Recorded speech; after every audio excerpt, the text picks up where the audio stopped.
अम्रपाली को इतिहास की सबसे खूबसूरत महिला कहा जाता है। अम्रपाली की खूबसूरती की तुलना किसी भी चीज़ से नहीं की जा सकती, लेकिन अम्रपाली की खूबसूरती ही उसके दुर्भाग्य की सबसे बड़ी वजह बनी। अम्रपाली को मात्र 16 वर्ष की उम्र में राज्य के आदेश से वेश्या बनना पड़ा। वह शायद इतिहास की इकलौती ऐसी महिला थी जिसे ऐसी बदनसीबी झेलनी पड़ी। अम्रपाली का एक खूबसूरत लड़की से नगरवधु बनने और उसके बाद बौद्ध भिक्षुणी बन जाने की यात्रा में उसके नाम के साथ उस समय के कई प्रसिद्ध और महान लोगों के नाम भी जुड़े हैं। तो आइए जानते हैं अम्रपाली की ट्रेजिक और दुख भरी यह कहानी। प्राचीन भारत में आज से लगभग 2500 वर्ष पूर्व लिच्छवी गणराज्य की राजधानी वैशाली में एक गरीब दंपति को एक आम के पेड़ के नीचे एक छोटी सी लड़की पड़ी मिली। उसके माता पिता का नाम ज्ञात नहीं है। वह आम के नीचे पड़ी मिली थी, इसलिए उसका नाम अम्रपाली रख दिया गया। अम्रपाली अपने समय की सबसे खूबसूरत महिला थी। पाली ग्रंथों में उसकी अद्भुत सुंदरता का विवरण मिलता है।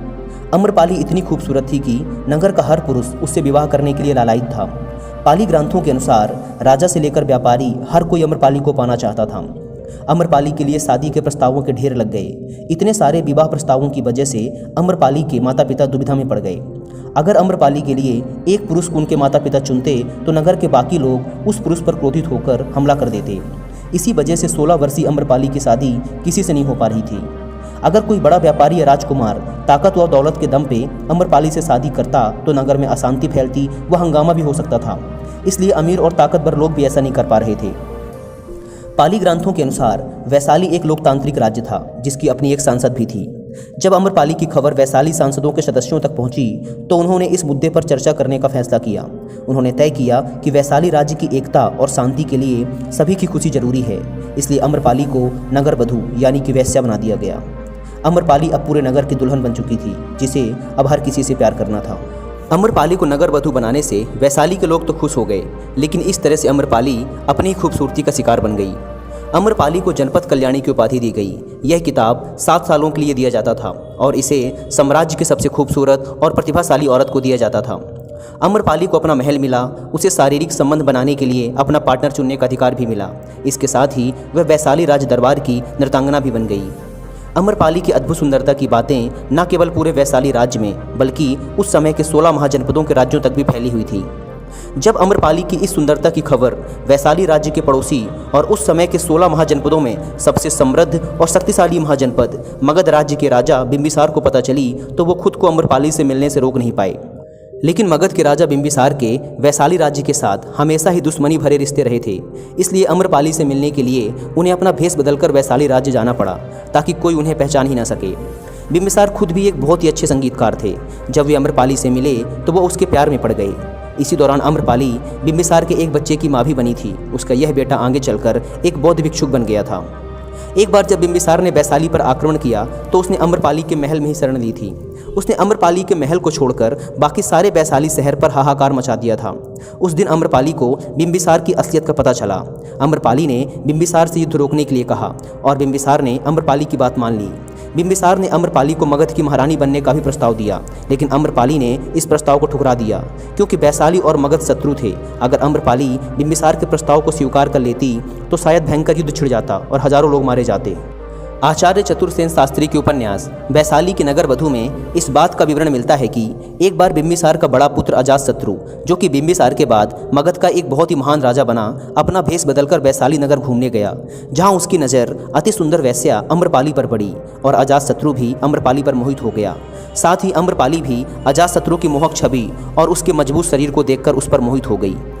लेकिन जब वैशाली के लोगों को पता चला कि अम्रपाली दुश्मन देश के राजकुमार से प्रेम करती है तो उसे जेल में डाल दिया गया। अजातशत्रु इस बात से इतना क्रोधित हो गया कि उसने वैशाली पर आक्रमण कर उस पर कहर बरसा दिया। सैकड़ों लोगों की जान चली गई। इस नरसंहार से अम्रपाली दुखी हो गई। वह अपने राज्य वैशाली से बहुत प्यार करती थी। वह अपने राज्य वैशाली की कीमत पर अपने प्रेम को नहीं पाना चाहती थी। इसलिए उसने अजातशत्रु को समझाया और अपने प्रेम संबंध उससे तोड़ लिए। एक बार महात्मा बुद्ध अपने शिष्यों के साथ घूमते हुए वैशाली नगरी में पहुंच गए। महात्मा बुद्ध के आने की बात पूरे नगर में फैलते देर न लगी। जिसे जब पता चलता वह तभी उनसे मिलने पहुंच जाता और उनके उपदेश सुनकर खुद को भाग्यशाली समझता। बुद्ध का चरित्र ही ऐसा प्रभावशाली और शांत था कि उनसे प्रभावित हुए बिना कोई रह ही नहीं सकता था। जब महात्मा बुद्ध के आने की खबर अम्रपाली को पता चली तो वो 16 श्रृंगार करके अपनी 500 दासियों के साथ महात्मा बुद्ध के दर्शन के लिए पहुंची। ऐसा कहा जाता है कि जब अम्रपाली महात्मा बुद्ध के पास पहुंची तो बुद्ध ने अपने शिष्यों को आंख बंद करने के लिए कह दिया था, क्योंकि बुद्ध जानते थे कि उनके वो शिष्य जो कि अभी भी पूरी तरह से खुद को नहीं जान पाए, जिनके अंदर अभी भी मोह और काम वासना जीवित है, वो अम्रपाली को देखकर विचलित हो सकते हैं। अम्रपाली ने दर्शन के पश्चात बुद्ध को अपने घर पर भोजन के लिए आमंत्रित किया। उसने इतनी मधुरता और प्रेम भाव से बुद्ध से विनती की थी कि बुद्ध मना ही न कर सके। जब यह बात उनके शिष्यों को पता चली कि महात्मा बुद्ध ने एक वेश्या का आमंत्रण स्वीकार कर लिया है तो सबने इसका विरोध किया। उनका सबसे नज़दीकी शिष्य महेंद्र तो जिद पे अड़ गया। शिष्य कहने लगे कि समाज में क्या संदेश जाएगा, लोग क्या सोचेंगे कि बुद्ध उस वेश्या के घर क्यों गए थे। आपके विरोधी आपके खिलाफ तरह तरह की बातें फैलाएंगे, आपके चरित्र के ऊपर तरह तरह की कहानियाँ बनाकर उन्हें प्रचारित करेंगे। महात्मा बुद्ध ने बड़ी सरलता से अपने शिष्यों से कहा, मैंने तो उसका प्रेम भावना देखी है। उसने जिस भावना से मुझे बुलाया वह एकदम पवित्र और निश्चल थी। वह आज मुझसे मिलने एक वेश्या बनकर नहीं बल्कि एक भक्ति भाव से आई थी। फिर भला मैं कैसे उसका आमंत्रण अस्वीकार कर देता, फिर चाहे वो वेश्या हो या कोई सन्यासी। दोपहर होते ही बुद्ध अम्रपाली के घर भोजन के लिए गए। वह पहले से ही भोजन की सारी व्यवस्था करके महात्मा बुद्ध के आने की राह देख रही थी। मन में यह विचार भी आ रहा था कि कहीं बुद्ध अपनी बात से मुकर न जाएं। इतने बड़े सन्यासी भला क्यों एक वेश्या के बुलाने पर उसके घर आकर भोजन करेंगे। परंतु जैसे ही अम्रपाली ने बुद्ध को अपने घर आते देखा, उसकी प्रसन्नता का ठिकाना न रहा। वह दौड़कर दरवाजे पर गई और उनका स्वागत किया, उन्हें सम्मानपूर्वक बैठाया और खुद अपने हाथों से भोजन परोसा। महात्मा बुद्ध के शिष्य जो कि उनके साथ आए थे, जब एक वेश्या को, जिसके कदमों में खुद सम्राट बिंबिसार से लेकर अजात शत्रु थे, पूरी वैशाली जिसकी एक झलक पाने के लिए तरसती थी, उसे एक सन्यासी के लिए ऐसा व्यवहार करते देख बुद्ध के शिष्यों के मन में अपने गुरु के लिए सम्मान और भी अधिक बढ़ गया। जब महात्मा बुद्ध भोजन कर रहे थे तब अम्रपाली बैठी हुई बस महात्मा बुद्ध को एकटक निहारती जा रही थी। महात्मा बुद्ध जिस शांति व एकाग्रता के साथ भोजन कर रहे थे उसे देख अम्रपाली बहुत प्रभावित हुई।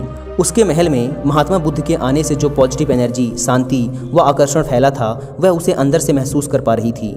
साथ ही महान बुद्धा के तेज व आभा मंडल से वो अति सुंदरी अम्रपाली भी प्रभावित हुए बिना ना रह सकी। उसके अंदर एक चेतना जागी। उसने महसूस किया कि असली शांति व आनंद तो बुद्ध के चरणों में ही है। पल भर में ही उसे अपने महल, धन दौलत, बाग बगीचे, दास दासियाँ, सारी शानो शौकत सब व्यर्थ लगने लगी। इसलिए उसने मन ही मन बौद्ध भिक्षुणी बन जाने का निश्चय कर लिया। जब महात्मा बुद्ध भोजन करके उठे तो उसने बुद्ध से विनती की, मैं अपने महल, बाग बगीचे और सारी धन दौलत भोजन की दक्षिणा स्वरूप बौद्ध मठों को दान में देना चाहती हूँ। साथ ही उसने बुद्ध से विनती की कि वो उसे अपनी शिष्या समझकर बौद्ध भिक्षुणी बनाने की कृपा करें। बुद्ध ने अम्रपाली की आंखों में ध्यान से देखा और उसकी विनती स्वीकार कर ली। इस घटना के बाद ही बुद्ध ने स्त्रियों को बौद्ध संघ में प्रवेश की अनुमति दी थी। इससे पहले कोई भी स्त्री बौद्ध भिक्षुणी नहीं बन सकती थी। अम्रपाली इसके बाद सामान्य बौद्ध भिक्षुणी बन गई और वैशाली के हित के लिए उसने अनेक कार्य किए। उसने पूरी उम्र अपना मुंडन करवाकर हाथ में भिक्षा पात्र लेकर सामान्य भिक्षुणी का जीवन व्यतीत किया। दोस्तों, एक बात आपसे कहना चाहूँगा, आप आज के सेक्स वर्कर्स की तुलना उस जमाने की वेश्याओं से ना करें। आज ऐसे काम करने वाली स्त्रियों को जिस हीनता और अपमान की दृष्टि से देखा जाता है वैसा उस समय नहीं था। मैं यह भी नहीं कह रहा कि उन्हें सम्मान की दृष्टि से देखा जाता था, लेकिन यह उस समय नगर की बहुत ही सुंदर स्त्रियों के लिए एक बहुत ही आकर्षक व्यापार हुआ करता था। पैसा और ताकत पाने का एक तरीका हुआ करता था। शहर में वेश्यावृत्ति की जगहें बहुत से राजकुमारों व उन अमीर व्यापारियों के लिए जो कि दूसरे राज्यों से यहाँ व्यापार करने आते थे, उनके लिए मनोरंजन की जगह हुआ करती थी। क्योंकि अमीर लोग इन सुंदर स्त्रियों को मुँह मांगी कीमत देते थे, इसलिए ये इतनी अमीर हुआ करती थी कि राजा को भी युद्ध के समय पैसे उधार देती थी। क्योंकि बहुत से राजकुमार, व्यापारी व मंत्रीगण इन सुंदर स्त्रियों के गुलाम हुआ करते थे, इसलिए राज्य के महत्वपूर्ण निर्णयों में भी इन वेश्याओं का हस्तक्षेप हुआ करता था। इसलिए मैं चाहता हूँ कि आप इस कहानी को उस समय के हालातों के दृष्टिकोण से समझें।